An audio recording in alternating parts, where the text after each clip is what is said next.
Stacy-Ann Buchanan. Yes. Thank you for coming, first of all. You know what's funny? I'm going to be real. We just figured out sound effects today. So you're the first to get sound effects. I'm so excited to use it. I like that. I'm so excited. I didn't know that was coming. But yeah, thank you for kind of sitting with us today on a different world. So this is how I want to start because we kind of know each other a little bit. We've spoken before. Yeah. I wanted to go like this. Producer, Yes. actress, Yes. mental health advocate, Yes. entrepreneur, Yes. boss. Wow. Yes. And one more for you, daughter. Yes. Tell me, what do those things mean for you? When you just hear all those together, what is that? How do you feel about that? Oh wow, what a great question. I feel proud. I feel honored. I feel privileged, and I'm so appreciative. Yeah. When you stepped off that plane in Vancouver, did you ever see this? No, I wanted to be like Halle Berry and be super famous. I didn't see this at all. I didn't see this journey at all. I had a one set mind track that was I think eventually was the reason. I want to say downfall, but because my mindset was just set on just fame and fortune, and it wasn't for purpose. So I'm here now because of my purpose. Wow, Yeah. sure. Thank you. Yeah. Yeah, so my question, like, I had a few burning questions because Sure. I watched your TED talk like Multiple times. And I pause, and I'll say this before I ask my question. Yeah. I want to meet your dad. Everybody wants to. I was like, your dad be. I was like, yo, her dad be dropping some gems though. I was like, yo, I wish I had a parent like that to drop some gems on me. I was like, that's real. Like your dad seems like a deep, insightful, philosophical, That's like my OG. dad. Like he That gives is you that my vibe. dad. So I'd love to meet your dad one day, hopefully in the future. I'm putting that out there. So, what does it like mean to be like an advocate? Like, what does that entail? Like, does someone have to? Is there a certain criteria someone has to meet? Because I'm just trying to like educate my own self on like what it means. Because I'm hearing the term a lot. Yeah. I'm an advocate for this. I'm an advocate for that. So, what does that really like entail? You know what? I have to let it be known that the community, after I did my documentary and after I was so brave and open to speak on mental illness and to speak about what I went through, I got that title. So it was just like you're advocating for mental health, especially within the Black community. I was like, what does that even mean? And then I researched it, and then I said, this is what I'm actually doing. So it's putting out there, not being ashamed and knowing that you're not alone, and being bold and brave and admitting everything and saying, telling my story with no stigma, you know. And I think people really appreciate that because there's so many people that live behind that veil of shame or do not address that elephant in the room or continuously sleep that dust under. And it's we all know mental health in the Black community, it's a silent killer. Oh yeah.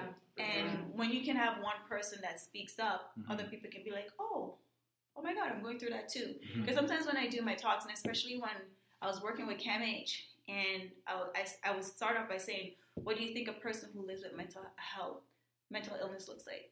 They look like me. We have this stigma that they're haggard or they're homeless or they're quote unquote crazy, but they look normal just like me. So being an advocate is just standing boldly in my truth and not being ashamed or not sugarcoating anything, just saying this is who I am, you know, and then and when you're doing that, you're standing up for others too.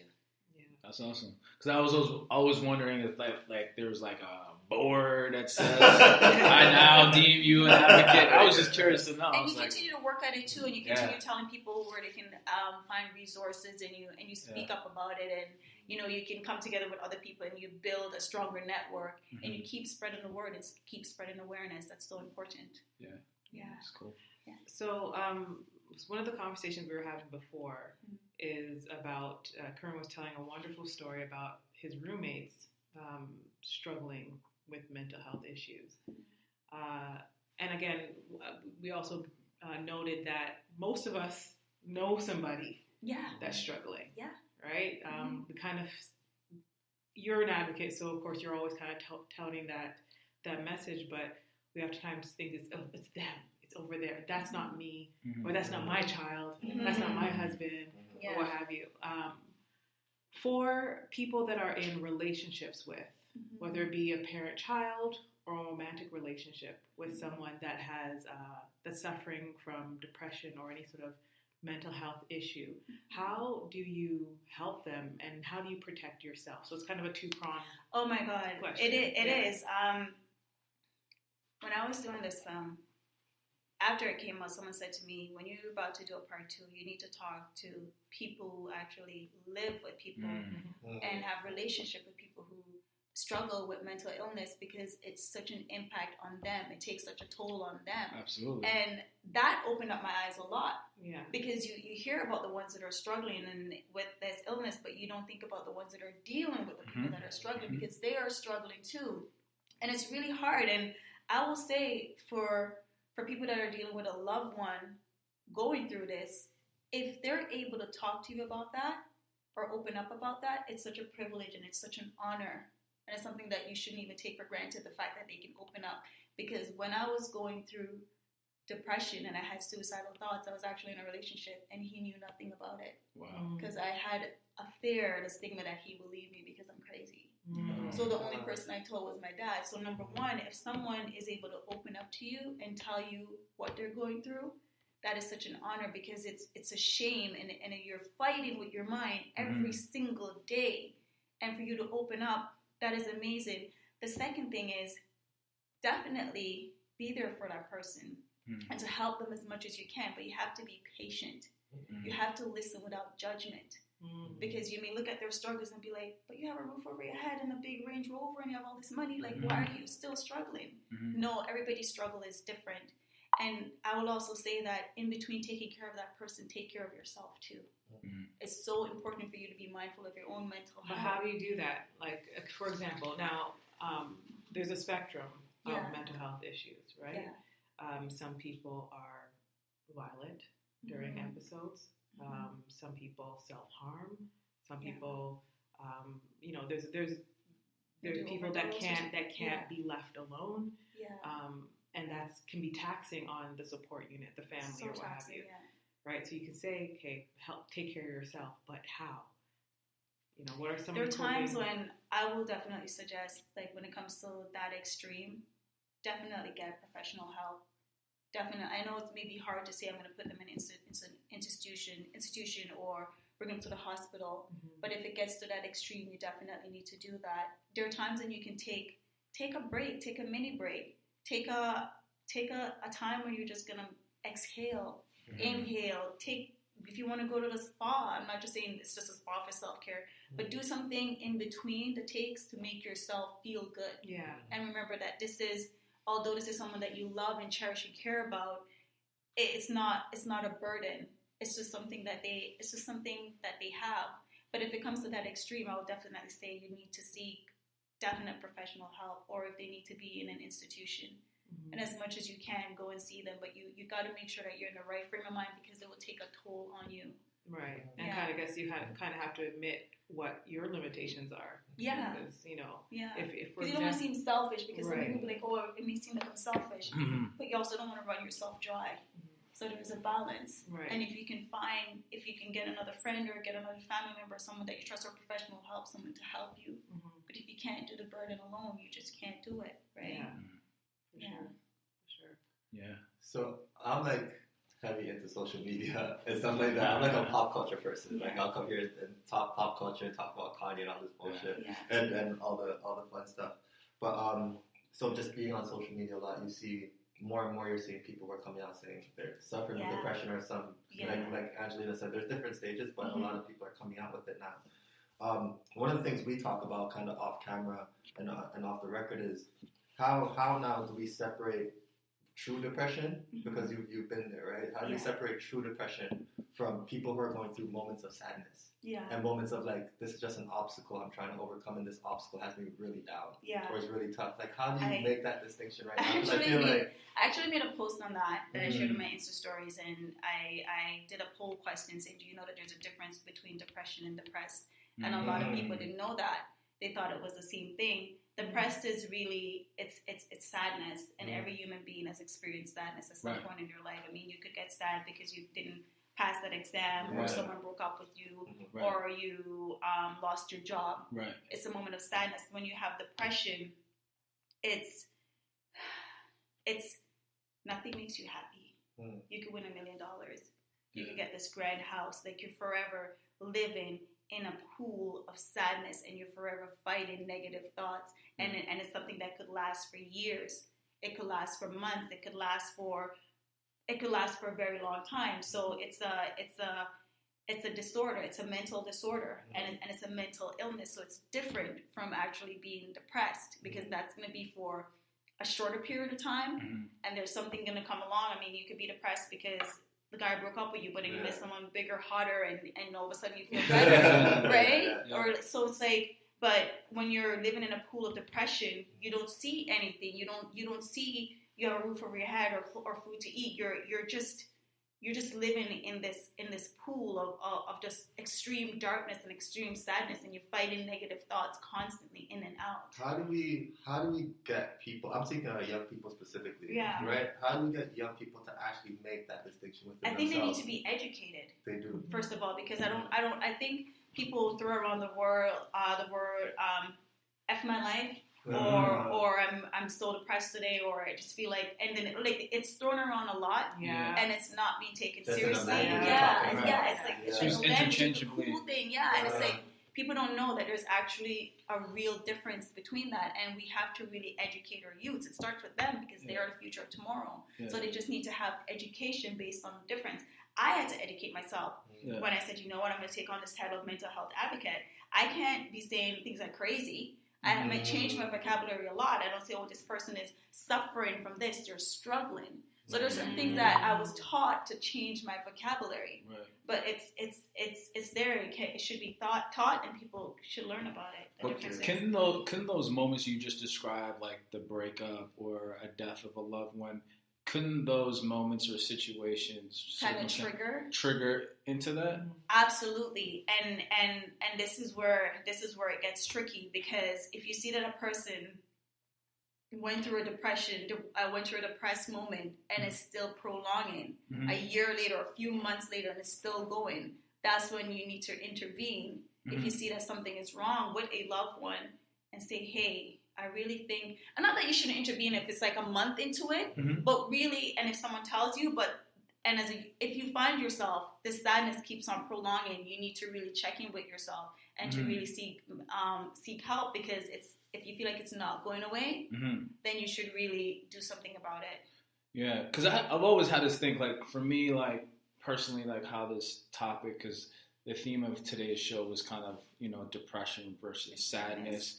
Because I was one of those people where I'd use that term interchangeably, and I had to be educated on it. And I was open and honest about it, because I wanted to genuinely learn more. But it seems like sometimes, like, how do you determine whether it's like that person is just having a false expectation, or they're just misinterpreting their situation? Because I know you mentioned in your TED Talk, like, you're somewhat of a spiritual person, you go to church or what have you. I remember my pastor once saying, what's more important than the situation is your interpretation of the situation. Yeah. So it's like, how much do you think of what's going on with society, with people coming out, whether they actually have been clinically diagnosed or not, is them just not being able to interpret their situation correctly, if I can use that term? That's a really good question. I think it goes back to learning the difference between the two, between being in a bout of sadness. And I don't want to say, we can't be judgmental to a person's situation to say, oh, you have all of this going on. Like, for instance, in the Caribbean, would be like, but you have a roof over your head, clothes on your back. Like, the what do basics, you have to be fundamentals. depressed about? Yeah. Yeah. But it's like people have different internal struggles that they're fighting with.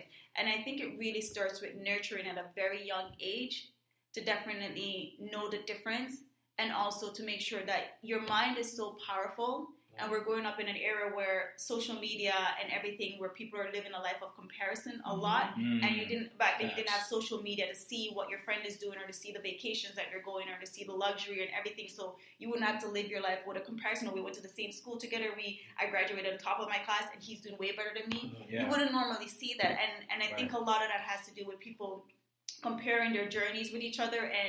And there's also way more things than that. But some of it has to do with comparing. And I think if you nurture your mind, or nurture the kid's mind from a very early stage, to say this is someone's highlight reel. You don't need to watch what other people are doing, but then you're also checking, how are you feeling constantly? How are you doing? And making sure that you produce or have a safe haven for people to come and express what's going on in their head. Because if we were to really say that we were supposed to really talk about some of the struggles that we have internally, man, you will look at people like, what? You felt that way? You thought that way about yourself? It's just, it's so much. So I think overall, it's like they say, it takes a village. It takes a village. And I think if we continue spreading awareness, and if we continue talking about it, like a conversation like this is really talking about it, it's even opening my mind to more things, we can take that step into helping nurturing our minds and making sure that we are protecting our minds and nurturing it, especially as we get older and as we grow. Does that answer your question? Does that make sense? It does. It's one of those things where, like, I'm thinking about it too as you're talking to me. And there have been situations where before I was depressed and had anxiety, like, I'll look at the situation and be so judgmental. Now I can't even be judgmental of a situation. Because you never know someone else's struggle. No, that's true. And there's some we're talking about, like, because in your talk you talk about how you went through 2 stages, and you went through a stage of masking it by going out and buying high-end clothing and things of that nature. And you ask yourself, like, sometimes I go through things and I'm just like, to yourself, because I come from a Caribbean background, and it's just like, oh, just man up, or this you're supposed to deal with it, or this is you're just going through a moment. So that's why I was asking, like, if for a lot of people, is it more so like just your way that you're thinking about it because you're just right in it and it sucks right now, and you just hate dealing with it, or if it's actually something on the molecular level that's going on in your brain that you can't solve on your own. And I just feel like I guess it's a case-by-case situation. There's no real way. There's a case-by-case situation. And it's also a saying that I always see all the time that says it's okay to not be okay. And that's so true. It's like we can't force ourselves to feel good every single day. We have to grow through certain pains and grow through certain things that come across in our lives that may be negative. Because, like, I've been in situations where I decided, you know what, I'm going to go through it. And then I'm going to let it grow me. And I'm going to move at a pace that is for me. I'm not going to snap out of it, or I'm not going to think, oh my God, you have so much to do. Get your life back on track. You got to do this. No, I'm going to grow through my pain. And I'm going to make sure that I'm not at a stage where I force a growth. And then all of a sudden, you say I'm on stage and then I'm accepting an award, and then I break down crying because I missed the steps of growing through that pain, or growing through. Facing it. So if I go through something difficult, I definitely face it, and I don't need to share it with everybody. I'll share it with, like, close friends, but I take my own personal time to grow through it. And as I'm growing through it, I keep reminding myself it's gonna be okay. It's gonna be okay. Bob Marley has a song, like, every little thing is gonna be all right. Don't worry. But I take my steps. Like, I've been through something really rough, and it took a year and change to make sure that I grow through it. I didn't just snap out of it and started living my life. I made sure that I grow through it. So I think that's actually a perfect lead into my question in terms of we've talked about this before. This trope of being a strong Black woman. It's infuriating sometimes. And again, it sounds crazy because people are like, Angelina, but that's such a good thing, to be strong. It's such a good thing. But because the world kind of expects you to be strong, all Black women, we carry this world on our shoulders, and we're not supposed to cry about it. We're not supposed to feel anything about it. I've often said, if I feel like it robs me of my humanity. Yep. Right? Perfect. Yeah. So as an advocate for mental health within the Black community, that's actually a really interesting niche. But specifically yourself, how was it coming out as a Black woman and knowing you carry all those titles and all that expectation? And, you know, especially being Jamaican. I think there's something special about being a Jamaican Black woman. Too. You know, it's like you're like, they think that, I mean, yes, Jamaican women are superhuman and we are amazing, but we are human and we do feel, and there's a lot of, and we're going to get deeper into some of the socio-political stuff later, but there's a lot of special things that we deal with, triggers that we deal with, that I would say that we're probably predisposed to some mental health issues because of our history and so on and so forth. But for yourself, what was it like coming out and saying, "Hey, I have this. This is what I'm dealing with"? It was very difficult at first because I wanted to write a book and to share my journey, but I realized that writing a book and sharing my journey wouldn't be as beneficial. It would be more beneficial to research other people, other Black people that were going through their struggles with mental illness. And as I was doing that, I realized that, we're so conditioned to be the strong Black man and the strong Black woman, but at what point do we not understand that being strong is asking for help? Yeah. And that's something that I wrote on my wall and said, the strongest ask for help. Right. And it's something that I do share a lot on my social media, saying, you know, just being strong like that, you don't want to lose your humanity, and you are human, and it's okay for you to ask for help. So with this coming out, when I was coming out with it, I raised my hand and I asked for help. And I wanted to make sure when I did this film, it wasn't just focusing on one person's journey. It was focusing on different people's journey and different parts of mental illness that is faced within the Black community. And I wanted to make sure that it's not just one person can raise their hand based off one story, but you have a plethora of different stories that you can all relate to in some aspect. So that was a form of asking for help, because I had to go to these individuals and say, hey, I'm doing this film. And I mean, if we're talking about mental illness in the Black community, you're gonna be on camera. Getting a Black man to do it was the hardest thing ever. Because like I've had friends that have been through it, but to come on camera and to talk about their struggles was a whole different game. But I wanted to make sure, and then I also wanted to make sure that I go to the church and that I go to a psychologist as well, because there's so many times when you're Black, the first thing to say, in the Black community, you're depressed, or you go not depressed, but you're feeling down or stuff, pray about it or read your Bible. We're so quick to say that, but we don't jump into the fact of saying, okay, if there's a doctor for your physical being, why can't you see a doctor for your mind as well? Right. So I wanted to make sure that those both ends of the spectrum was definitely included in the film. So I raised my hand and asked for a lot of help in doing this. And that's where my strength lies, in knowing that if I can't do it alone, I'm not going to take the burden, I'm going to ask for help. I have a question for you. Do you think you'd be... Does that answer your question? No, it does. Yeah, definitely. Do you think you'd be where you are right now if you didn't come out? In terms of your career? No. So it's interesting to me, because I had this thought like weeks ago and I shared it with the team. What if it took sharing the most vulnerable thing about you to get to the next level in your career? Would you be able to do that? Would you be able to come out to the world and share whatever that is for you? Would you be able to share that with the world? And I just find it so enlightening that you shared arguably the most vulnerable thing for you, and to really, transform and progress your career to the next level. Yeah, my dad actually said that I was gonna be on G98, and my dad heard it on the news. I didn't tell him yet, and he sent me a message, and he's like, "Oh, remember you wanted to be on TV, you wanted to be a star, you wanted to do a radio thing, and now look at how you're getting everything that you said you wanted, but you know why you're getting it, because you're doing it with purpose. Yeah, you're not doing it from a superficial point of view." Yeah, and so I was like, "Oh wow!" Yeah. It didn't even clue to me. Yeah, it didn't even clue to me that everything that I said I wanted to do, or what I've asked the universe and God for, was actually coming to me, because I was so focused on this journey that I'm supposed to do, that I was like, it took me a second to really sit back and be like, whoa, my dad is actually right. Yeah. and I did it for a purpose. So if someone was to say to me, if you were to share the most vulnerable part of you to take you to a different level, I wouldn't say yes to that, because if I'm saying yes to that, I'm only saying yes to the fact that it will take me to a different level, and not sharing I'm not sharing what I'm put on this earth to do, or not walking in my purpose.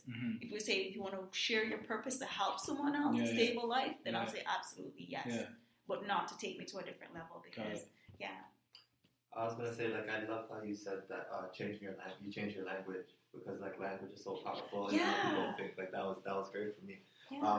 What are the other obstacles that you see right now, though, like preventing us from really getting a hold of this thing and helping other people who are going through this? Like, what other obstacles are we facing? Maybe specifically as Black culture, maybe not. But what obstacles do you see? Like, I mean, I'll give an example for you. Like, the interesting obstacle now, this is, as your father has been amazing, but your father was also initially an obstacle to it as well, right? Like, and that's someone that you're very close with. You grew up with him as a single father. It's generational, though. It's generational teaching. So it's what my grandparents taught and my grandparents before. So my dad was only reacting off of what he knew, and was to drink tea and to pray about it and read my Bible.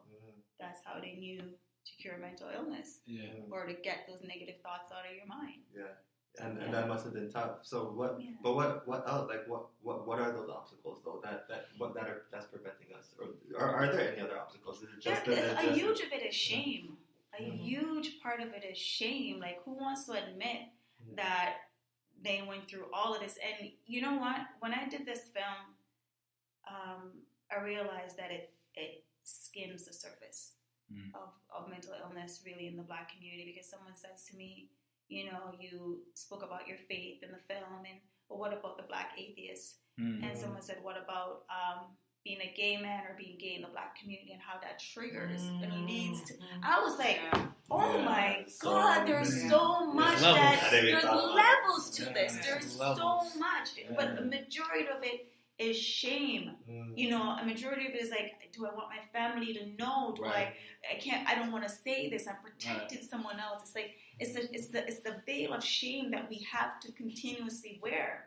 And I think inch by inch, when they see different people coming out with it, and especially when they can see like a celebrities coming out with it, they're like, okay, it's okay for me to speak.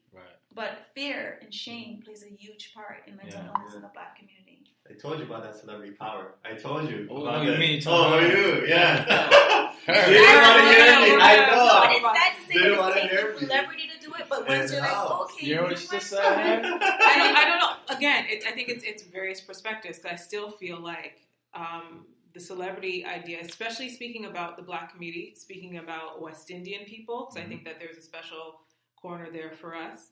So I'm going to speak from that perspective. It's still it's them thing. Right? When you look at a celebrity, those rich Hollywood people, they're over there. It's not relatable.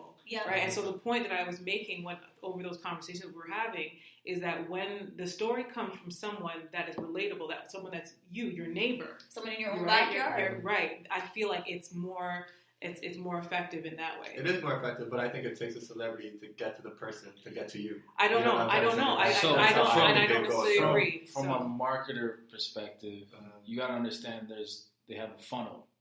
So celebrity is good for mass awareness. Once mass awareness is achieved, you go down the funnel, and that's where you can have someone that's actually gone through it, that's more relatable, and they talk about their personal trials and tribulations. But without the mass awareness, you're not sparking the conversation for people to want to even get to know the person who's your neighbor. That's actually been through the situation. Okay, I hear you in terms of spark a conversation, but when we're talking about mental health issues, right, that has been prevalent and on display in Hollywood forever. If you think about like Kurt Cobain, you think about all those people that committed suicide or that abused drugs and what have you, that's not anything new in terms of it being on display in Hollywood. Has it changed the conversation in the slightest in our community? No. Well, that makes sense too when it comes to like a Black celebrity. Right, but what starts happening is when individuals like yourself, someone that I see in the grocery store, or I grew up with, we went to high school together, or what have you, someone that I can relate to, this person saying, "Hey, I think that's the real superhero for me." I'm not disagreeing with that at all. So I'm just saying, I think that the impact, I'm really wary And maybe it's because I'm a mother of a teenage girl or child. It doesn't matter, boy or girl, whatever. But I'm the mother of a teenager, and other parents of teenagers might feel the same way in terms of the influences that they have when it comes to celebrity, when it comes to social media. I'm very wary of the power or influence that we place on those individuals. Yeah. And I try to push more for her to look within her immediate community. Yeah, I totally for role agree. models and people that she can mentors and people that she can connect to. Yeah. Right? I totally agree with that. And I also agree with the fact that maybe in a sense a celebrity will spark the conversation. Just to spark it. And then one person can just start in our community start talking, because sometimes you feel like you're so alone, right? I'm not saying it for me, it didn't take a celebrity or anything for me to spark mine. It was just for me, it's just like, I need to share this. I really need to share this because there are other people out there that are suffering alone. And when I say celebrity, when I see that Taraji P is starting a foundation for Black mental health, that to me is like, okay, good, we need something like that. So it's just like sparking the conversation. But yeah, when somebody from your backyard can get up and say, hey, this happened to me, it's even more impactful, because like this is a regular folk like you. Not to say that celebrities are not regular, but you get what I'm trying to say. Yeah, no, for sure. Yeah, so I totally agree, and I agree with the sparking thing, because they're like, wow, okay. Yeah, and to use your example with Kurt Cobain, back then they weren't calling that mental illness. Yeah. So to me, like I get where you were trying to go with that, but that wasn't the messaging that was used back then. Now it's very deliberate about what is going on. It's like when Bell decided to take on this mission and get behind this, I was like, why are they running all this? Like what are they going? Like all these commercials, all these ads about it. Now it's like, oh, this is really like a thing. Yeah, it's existed from the beginning of time, but now it's like,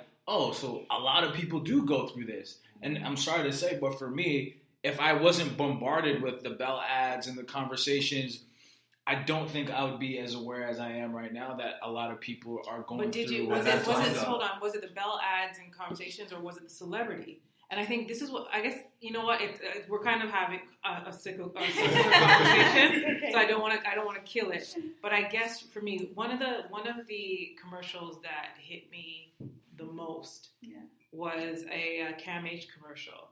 It was one of like those YouTube ads or what have you, and it was of a mother talking about her struggle, her 20-some-odd year struggle with anorexia. Wow. Right? And I mean, I'm not anorexic, and that's not my struggle.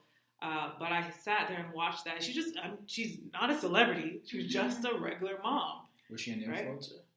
No, she was it was just a person that was telling her story as a CAMH ad or what have you. She's telling her story, and she's talking about, she wanted to have children, and her husband says, in order for us to have children, you need to kick this. And she had her 2 kids and then fell back into it again. And she's like, we need this help. And thank God for CAMH, She started to be her own advocate and looking for help through the traditional, conventional medical paths. And then actually ended up finding CAMH and talked about the impact it's had for her life. And that was amazing. So all I'm trying to say is I resist the celebrity because I feel like it's most impactful for myself. Can I ask you and one for so much question? people, yeah. So 3 years from now, you're on the cover of Fast Company as being Black. Speaking into existence, my brother. You're on the cover of Fast Company as being the first Black. We think woman. alike sometimes. Oh my gosh, that's scary. You're on the cover of Fast Company as being the first Black woman in the world in the hotelier space, and you're now quote unquote a celebrity, but in the business entrepreneurial startup space. But they don't know that you've actually been behind the scenes with this movement, and now you have this platform, and this is something, a cause that's dear to your heart.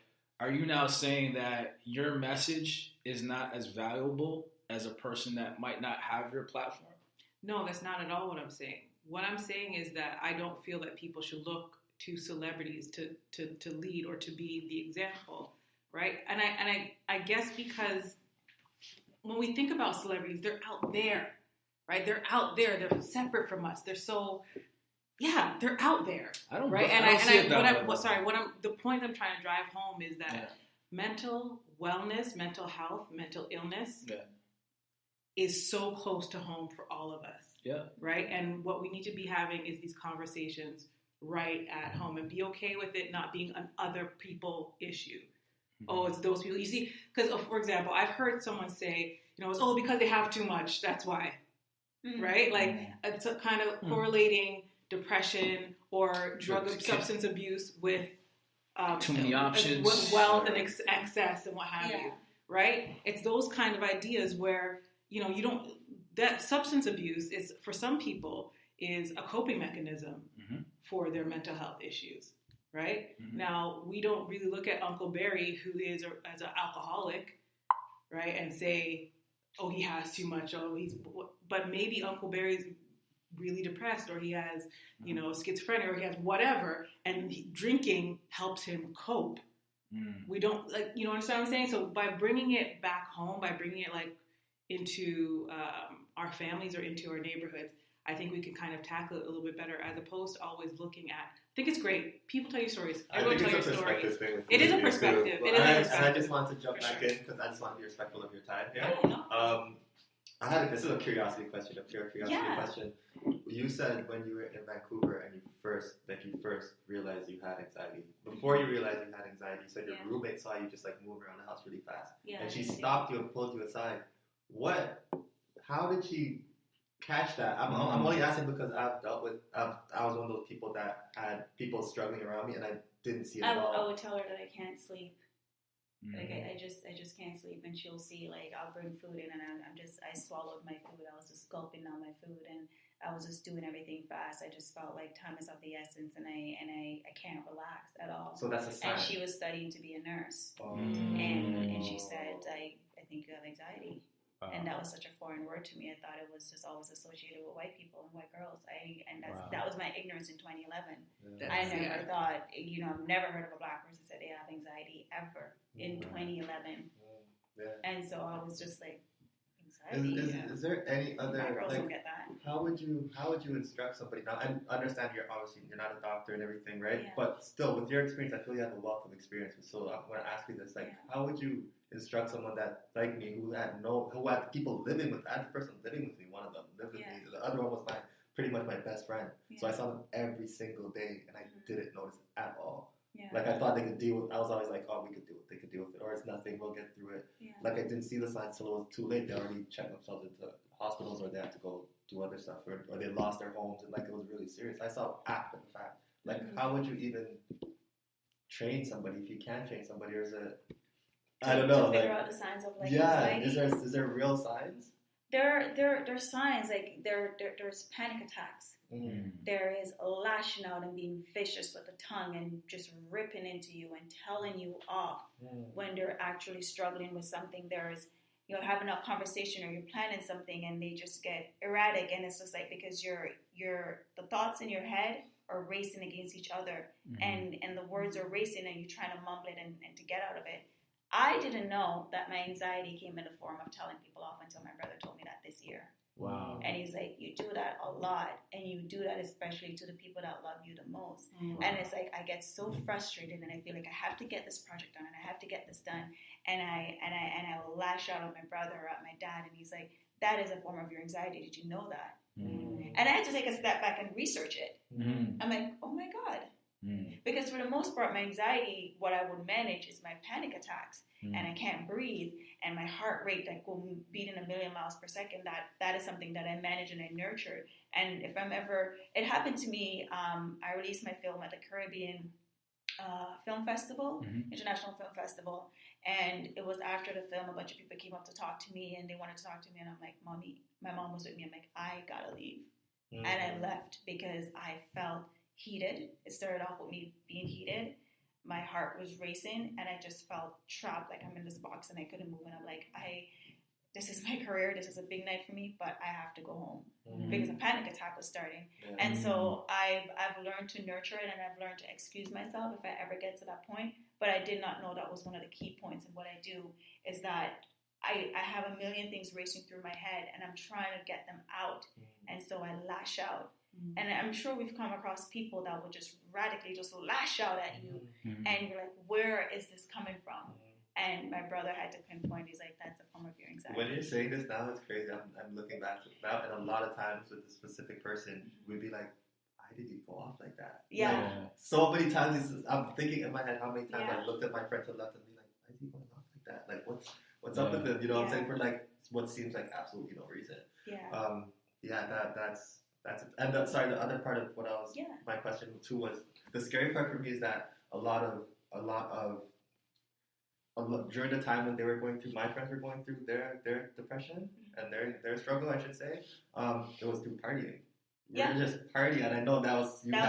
So that's why I felt like it was okay. Masking. We're always happy. I am masking that. Always I happy. saw an ad. I think it was for Bell Let's Talk or something, and it was like this guy's going to work, and he's in the elevator, and he's looking all the shelf, and just like, oh my God, I hate my job. And then this guy always comes and he's like, "Hey Bob, how are you doing? Hey Bob, how are you doing?" He's always so happy, and then like a few days later he goes to work, and did you know the person always says, "Hi, you died, committed suicide." Wow. And it's the happiest person in the room.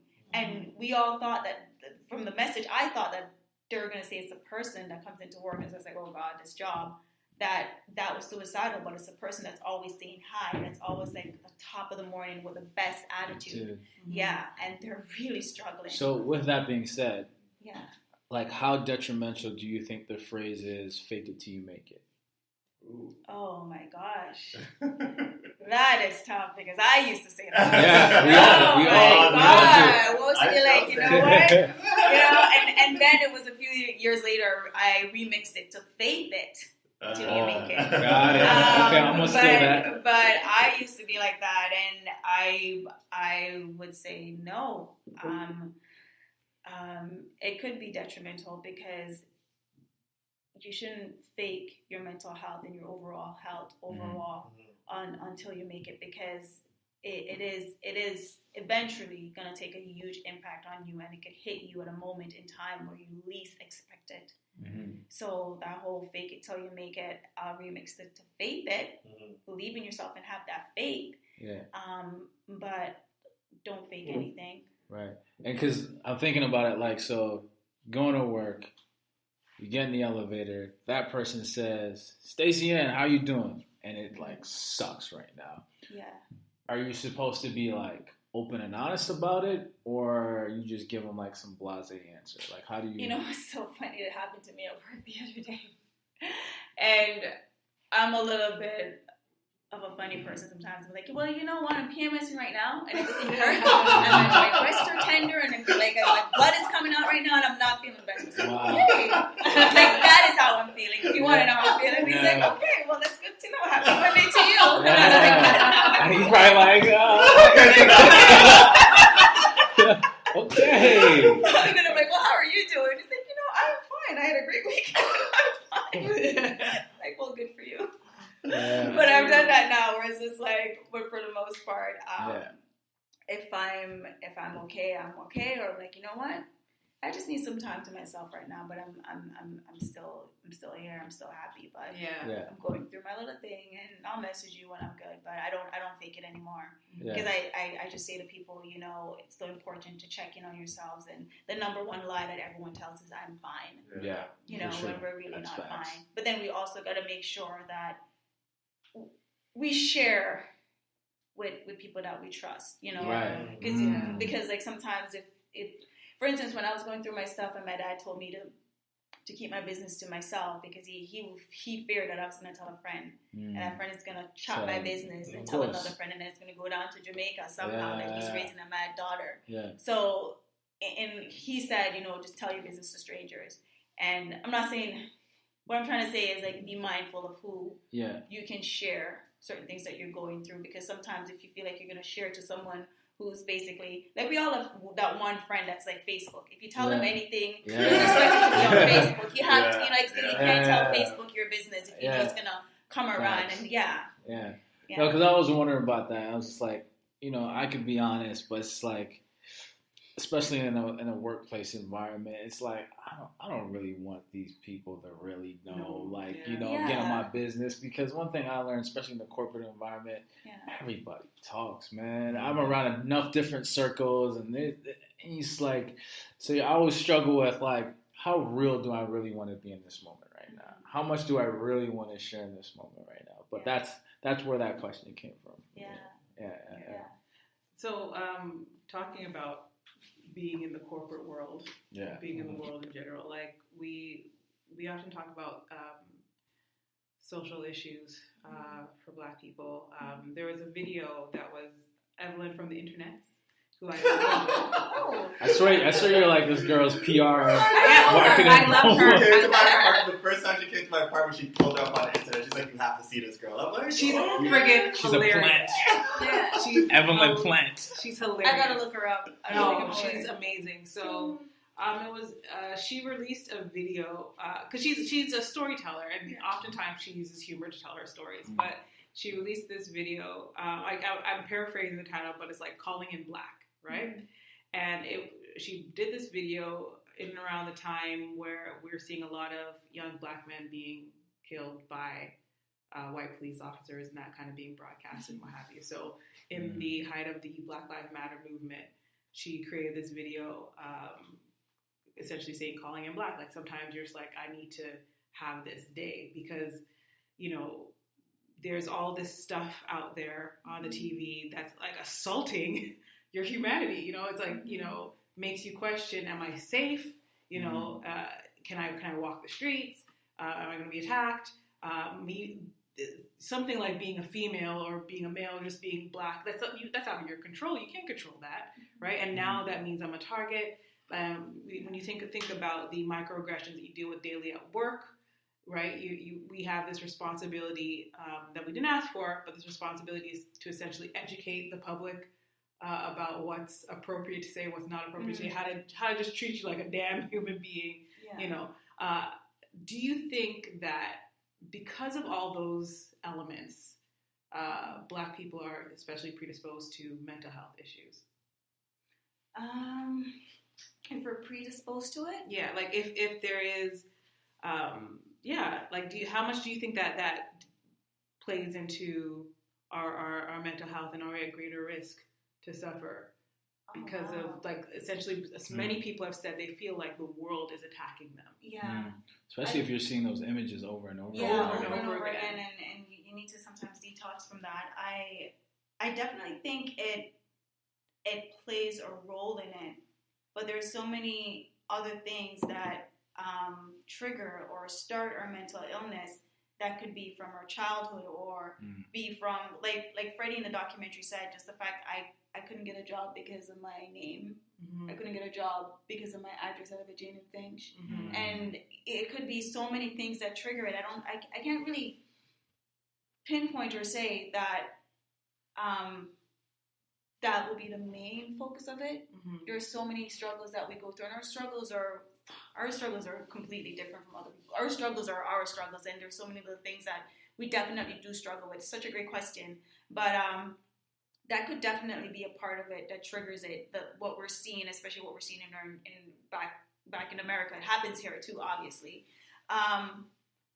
Yeah, it's a deep question. There's so many things, but it's like when I talk to more people and they're opening up my mind to different things that trigger mental illness or things that started. I'm always like, oh my God, like taking a breather, because I was like, there's so many things that I'm still learning as a mental health advocate. So I can't say for sure like that is a part of it, because I know that I practice.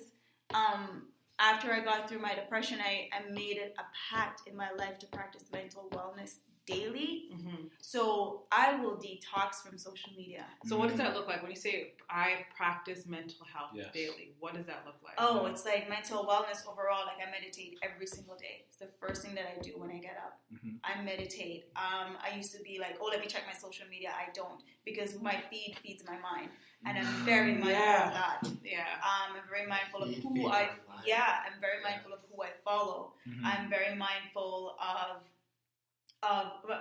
like, if I have anybody in my life that disturbs my mental health, I'm not scared to say, okay, I'm going to put you on pause or put you in the back burner, because I know I don't want to get back to where I was. Mm-hmm. And where I was, without even me saying, like, I don't want to get back to tears, but it was such a dark place. Mm-hmm. So I've learned to do things like I bought myself my first plant that didn't die. Yeah. For a year now, and I'm nurturing it and I'm saying to it all these positive things and positive words. You're beautiful, and you should see this plant bloom. So now I'm up to 4. Yeah. I go on hikes. Yeah. I make sure I go out into nature, and when I'm going on hikes, I'll take a little time and I connect my bare feet to nature, to ground myself. Grounding, yeah. There are times when I'll do a little bubble bath and I'll play. It's like a calming, anxiety-free music. Nice. It's like meditation music, and that's really good. What else do? I practice. I don't just do self-love, because I think self-love is just this big term that we throw around a lot. I do self-appreciation. So I practice that a lot. I appreciate my scars. I appreciate my journey. I appreciate my faults. I appreciate everything that have led me to this. And I make sure that my perception on the world and my perception on myself is nurtured, and that I took this, I adopt this this mandate that I saw online. It says, things don't happen to you, it happens for you. Mm-hmm. And I try to condition my mind to that whole concept a lot. Mm-hmm. It takes a lot of work, and it took me a long time to get to this stage. But my younger brother, oh my God, I've never said this before, but my younger brother plays a huge part in my mental health, because he is he's a Pisces. He's such a gentle. He is such a gentle soul. And when a Pisces is ready to tell you about yourself, they rip into places that you didn't even know existed. And it's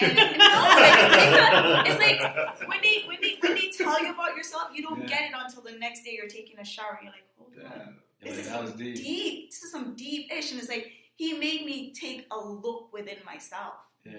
And especially this year it started, and so I'm very mindful, because like he used to tell me about my words, I could lash out with my words, and he's like, you could lack compassion, and sometimes when you say certain things, you can't just think you can come back just like that. Yeah. So I just started practicing these mindful things, and then he's on this whole wave of being a vegan and but like there's certain things that he will teach me. Like, for instance, my brother did one thing to me. I'm 8 years older than him.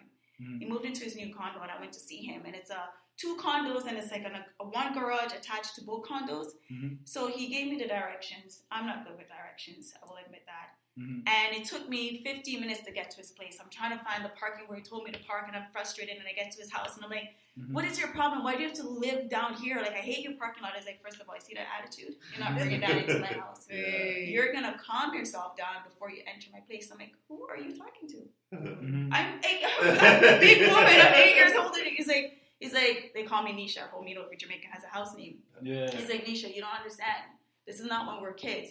You have negativity right now, and I do not want that in my space. Mm-hmm. So I'm going to close the door, and you're going to calm down. I don't care how long it takes you to calm down, but you're not bringing that into my space that I've created. Mm-hmm. And I was like, oh my God. Oh my God. I was just like, I had to calm myself. So I had to calm down. With that being said, it made me think of a question like, how much do you think like a lot of what people are going through is like self-inflicted, self-induced, like leading them to a path where they're maybe not actually depressed, but it's leading to a path where they'll hit sadness, which will then turn into, that spectrum of depression.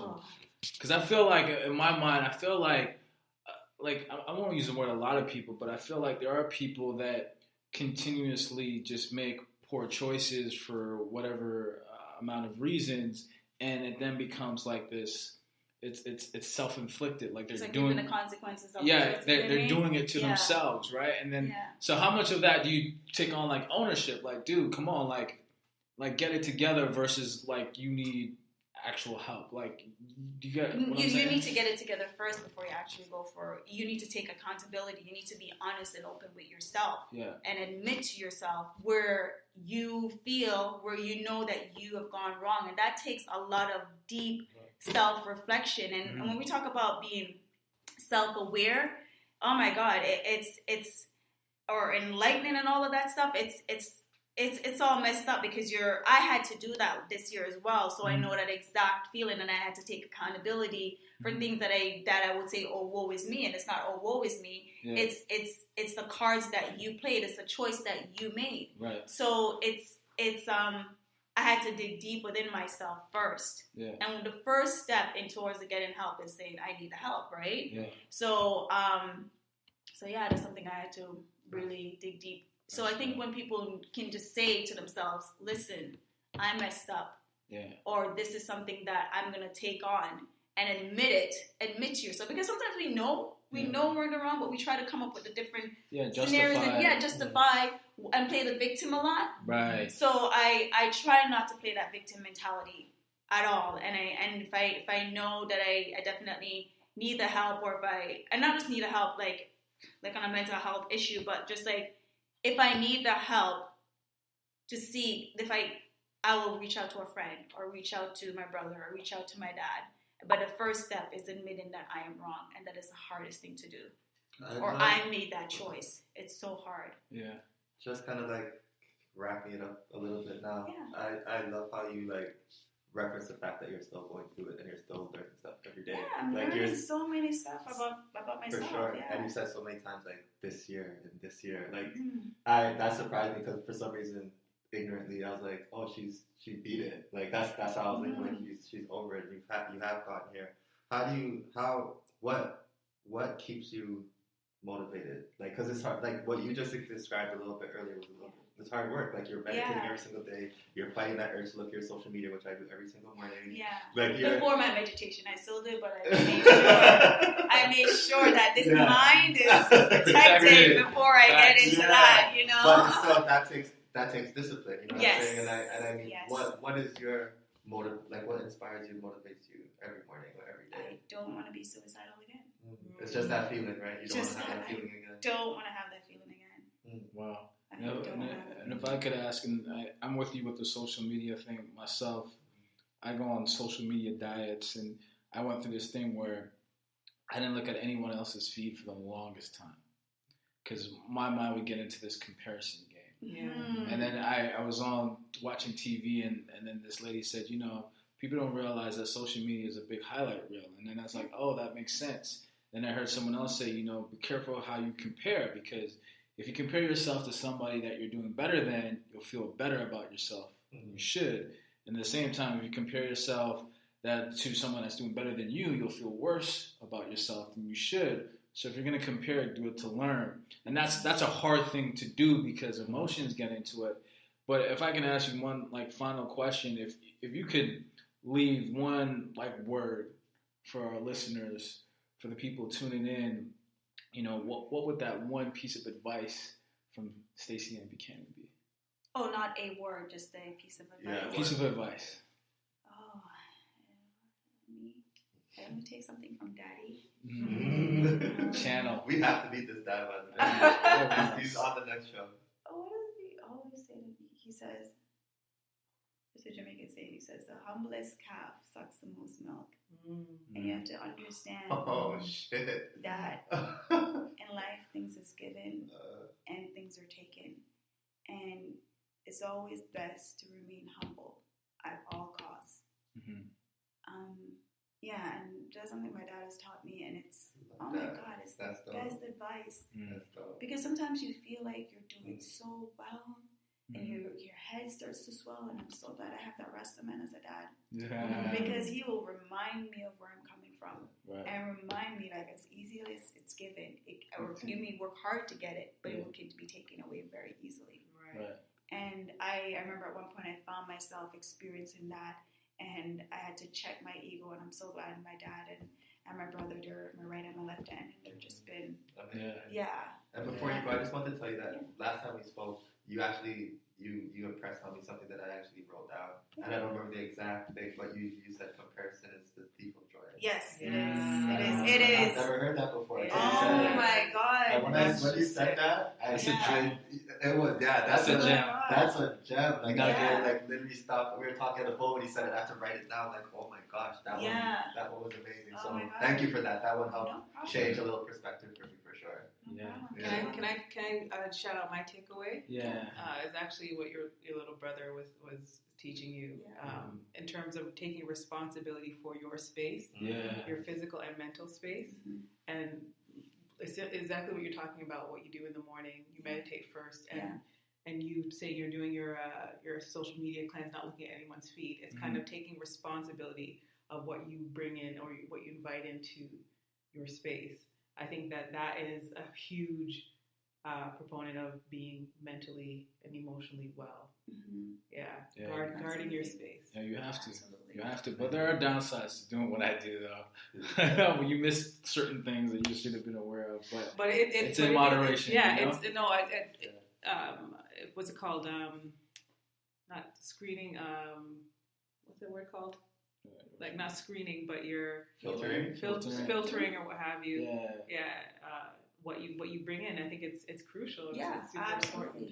Yeah, absolutely. So thank you so much for joining us on our episode about mental health and mental awareness and mental illness, and hopefully we can work together again in the near future. And again, just thank you for gracing us with your presence. Yeah, thank you.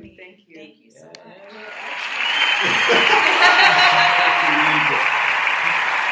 Yeah. Did you want to do your plug? Oh yeah, we just want to. It's a shame we don't have our cameras here, but anyways, we just want to say thank you so much to Direct Co-op and 5-6 Kensington Avenue for this awesome space that we're in. It's a wonderful communal workspace open to entrepreneurs in all various industries. If you're looking to jumpstart your business in tech, in anything really, there is an incubator here to help you find funding, help you write your business plan, just kind of set up your business, set up your websites, help you develop that app that you have, idea that you want to kind of bring to life. Direct Co-op is a spot you can come to at 5-6 Kensington Avenue. 56. Yes, 56. I say 5-6 just in case you don't hear me clearly. But 56 Kensington Avenue in Toronto. So thanks so much for the folks at Direct Co-op for sponsoring this awesome space. And this is a different world, and we're out. We're out. Peace and love, y'all.